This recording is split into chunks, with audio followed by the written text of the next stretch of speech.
Yun, what's up? Good morning mga kainsan. So today is Saturday, and since Diwali Festival is approaching next week, so sasama tayo sa gala. Pupunta tayo ngayon guys, papasyal tayo sa isa sa mga tourist attraction dito sa part pa siya ng Gujarat actually, pero medyo malayo-layo siya. Pupunta tayo magjo-join tayo dun sa kabilang group para pumunta sa Statue of Unity. So just a quick information about the Statue of Unity. Siya yung pinaka-tallest statue sa buong mundo. So makikita natin mamaya guys kung gaano kaganda yung area. So nandito na tayo sa labas guys. Hintayin natin yung ating sundo. See?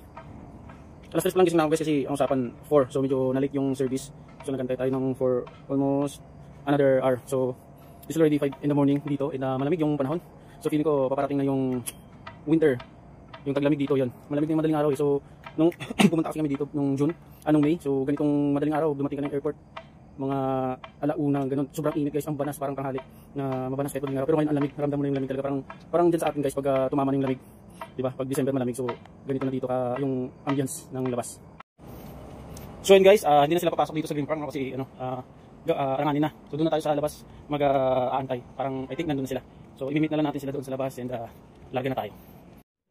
Yun, dito na tayo sa gate ng Gokul Dam. So highway na yan guys, yan. Shwee! Dito na tayo sa highway. See? Gokul Dam. Ito na yata yung service natin, no? Okay, ito na nga guys. Good morning! Hello vlog! Welcome to my guys. Ako nga pala si Archie, ang Pilipino na dumayo pa sa India para makipagsapalaran. So today, pupunta tayo sa one of India's major tourist attraction located dito sa malapit sa Kevadia and ngayon ay tinatawag na siyang Ekta Nagar. So state pa rin to ng Gujarat, southern part. So ang layo nito guys from our location sa pick up point is around 210 kilometer and the travel time it's around 3 hours and 42 minutes. So depende sa traffic. So siguro 5 hours maximum, okay? Yun, stop over muna tayo dito guys at nag-CR si Sir Joel. Bawas muna.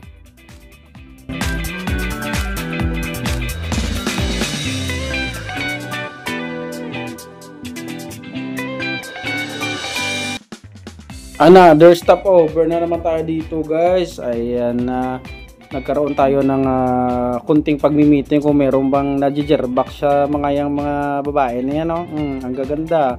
Shee! Sir Joel in the house.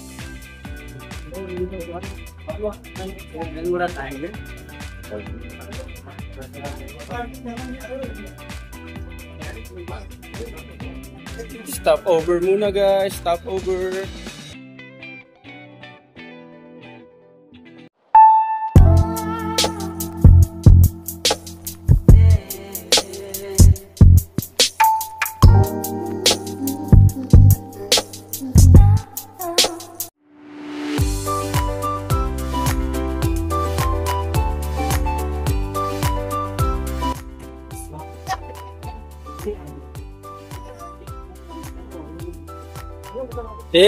Nakita nyo yan guys, kulay pink ang tuktok nila dito.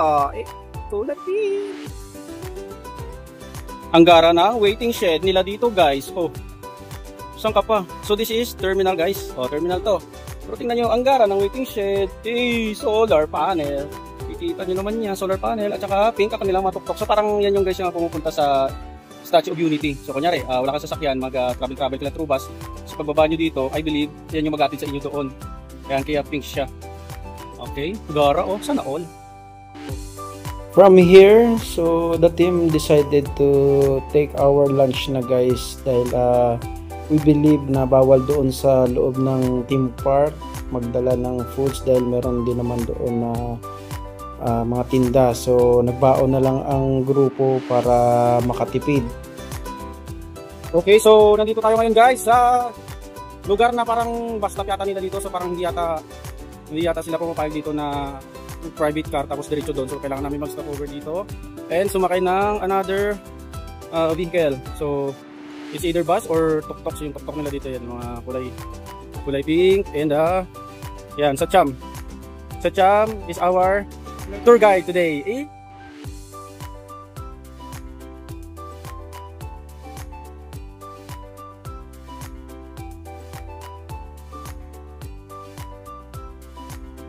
Okay, so nandito tayo ngayon guys sa QE area. So dito tayo magpapa-register and kukuha ng ticket papasok sa Statue of Unity.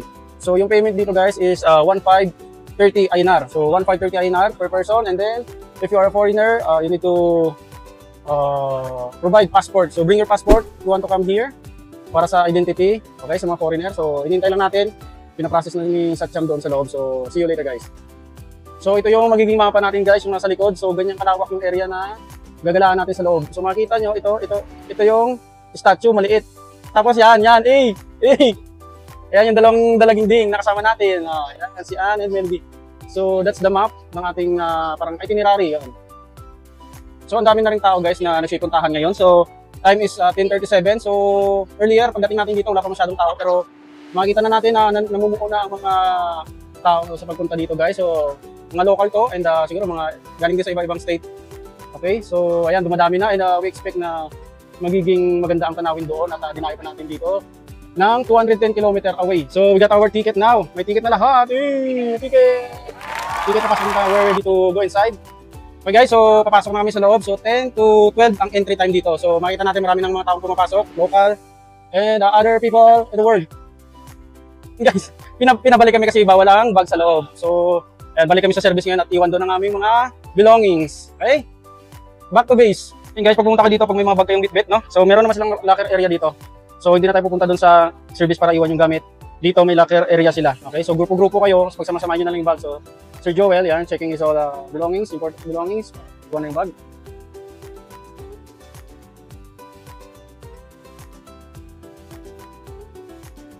So we're here at SBB bus stop. So maghintay tayo ng bus dito para dalhin tayo doon sa location ng Statue of Unity.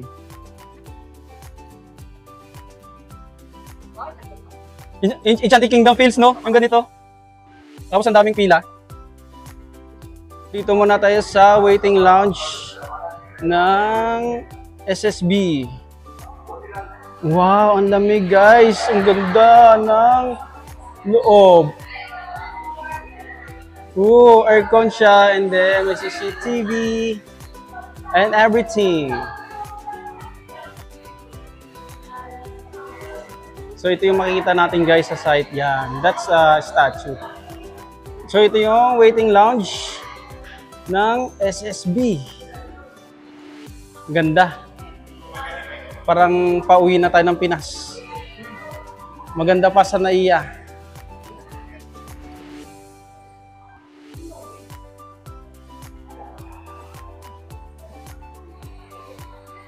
Okay, sasakay na tayo sa bus guys. Napakaganda ng kanilang bus.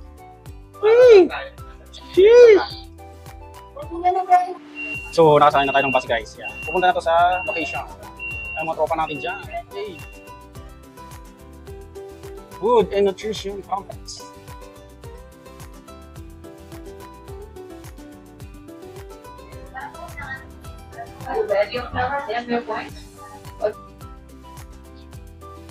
Laki.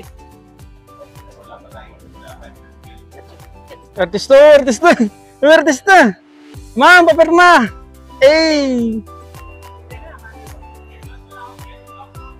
Meron mga artista.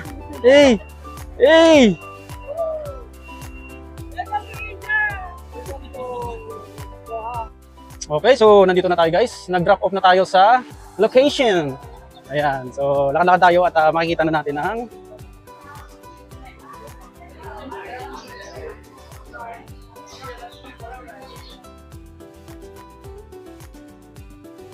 So this is the tallest statue in the world guys.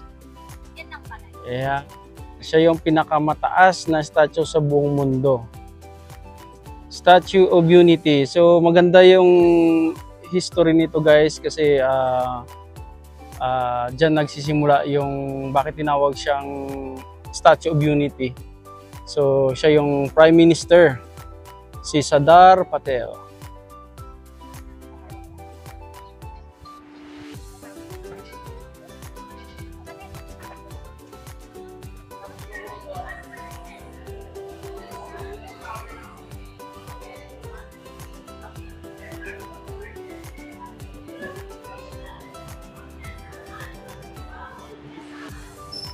So yun guys, na-entrap tayo doon sa loob.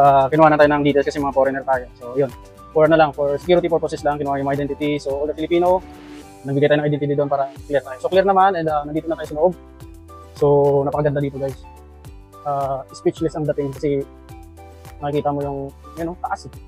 Ang taas yan guys, okay? So ang ganda kasi nasa bundok to guys, no? Kaya from starting point, kailangan mo mag-bus papunta dito kasi malawak to, paikot to guys. Ayan.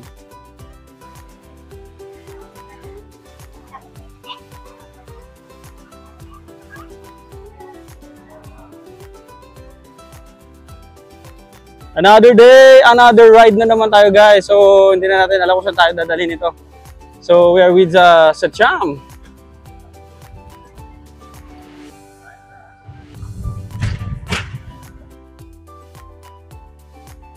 Okay guys, nandito na tayo ngayon sa the tallest statue in the world.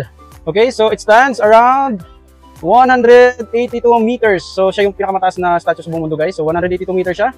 And it was inaugurated during October 31, 2008. So this is one of the tourist attractions here in India.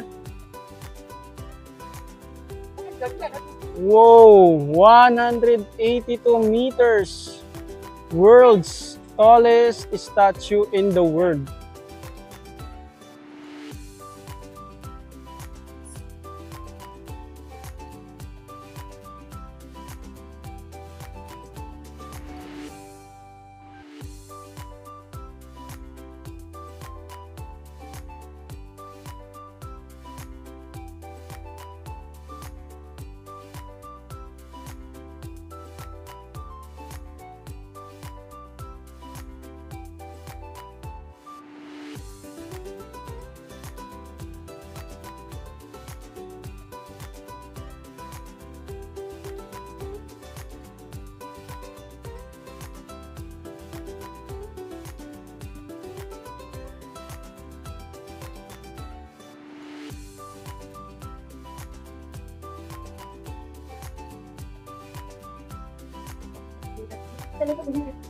So ito pa ikot to guys. Makikita nyo nagbublublo pa yung ano nila oh. Flooring oh, may pailaw oh. Uy, ganda no. Party party. So paikot. Inikot ko lang.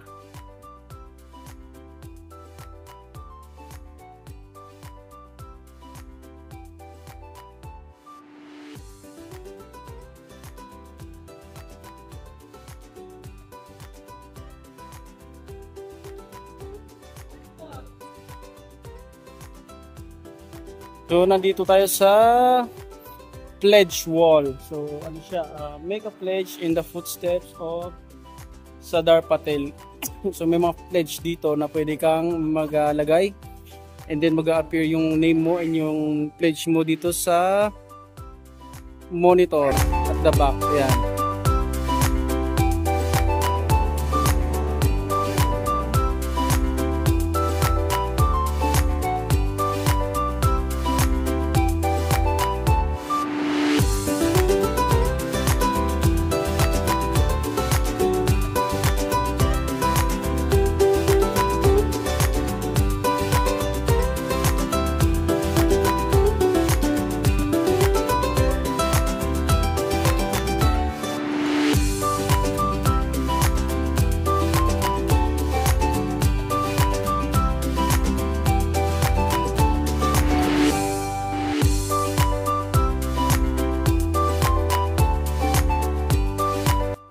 Uy, papunta ng Naiya. Sino kayo dyan?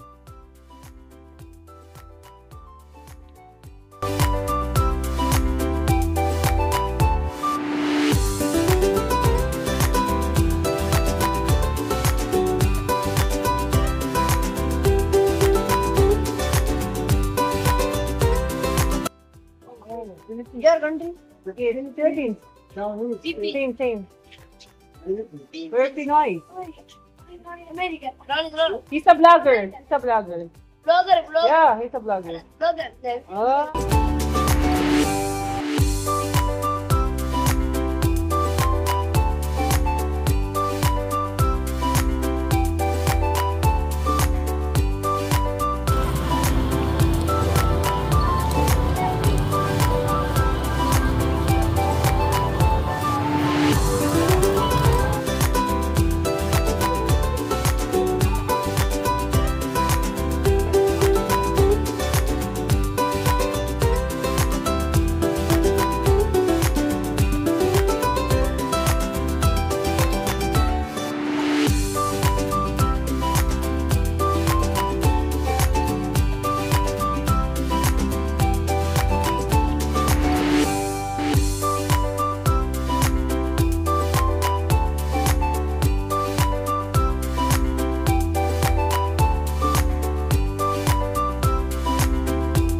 So good evening guys. So nandito tayo ngayon sa stopover. So pauwi na tayo. So kalahati na lang. So almost 100, I think 100 km na lang guys.